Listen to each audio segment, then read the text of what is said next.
بازم سلام. امروز میخوام با توجه به گرم شدن شدید هوا یه دونه نوشیدنی خنک مربوط به آمریکای جنوبی رو با هم دیگه درست کنیم.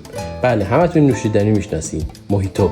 نوشیدنی که معلوم نیست دقیقاً از کجا شروع شده درست کردنش، ولی طبق نسخه ها کاغذهایی که از توی کشتی دزدان دریایی پیدا کردن، اولین بار تو دریای کارائیب رسپت این از توی دونه کشتی دزدان دریایی پیدا شده. برای درست کردن یه موهیتوی خوب نیاز داریم به لیموی تر تازه.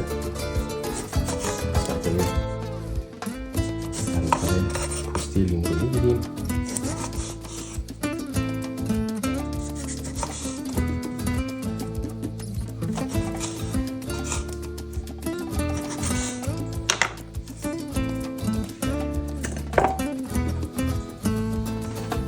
یه مقدار با مادلر لیمو رو میکنیم که آبش و اون عصاره خوش‌طعم و خوشبوی پوستش خارج بشه.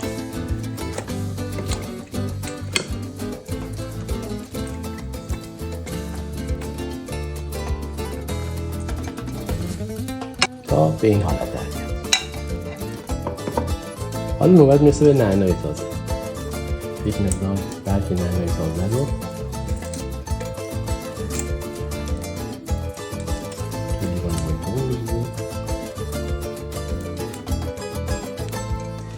و یه مقدار باز با مادلر میکوبیم. منتها این دفعه نعناها ها رو نباید زیاد له کنیم، فقط در حد اینکه عرق نعنای در بیاد و اون عطرش در بیاد کفایت میکنه.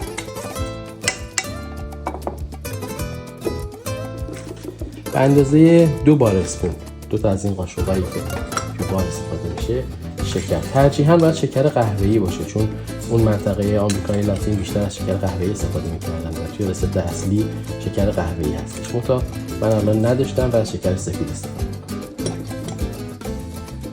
به اندازه 5 cl از مشروبای هاواناکولو. رام یکی از مشروبای مورد علاقه آمریکای جنوبی و آمریکای لاتین هستش که در اصل عرق نیشکر هست و به عنوان اندازه 5 cl. این پیمونه‌ای که من دارم تقریبا 3 cl هستش. 1 و 2 تا 1 cl.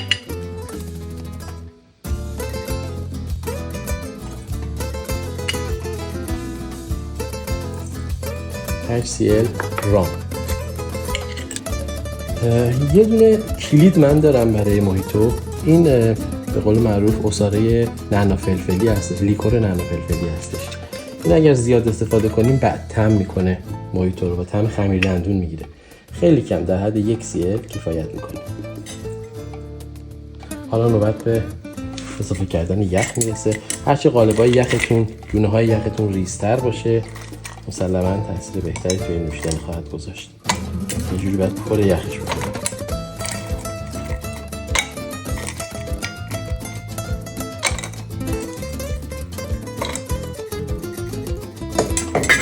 و حالا آب گازدار یه مقدار اضافه میکنیم که بتونیم شکر رو اول حل کنیم، بعد باقی می‌نشیم.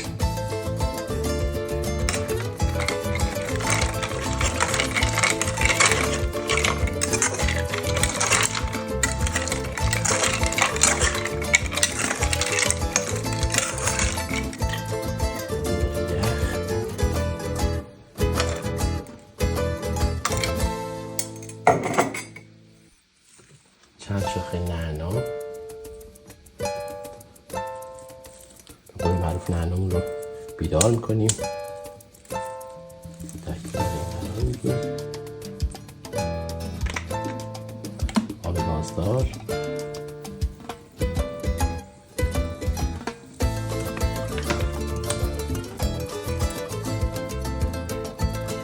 چند اسلاس لیمو برای اینکه حس ترتازگی رو ببینیم.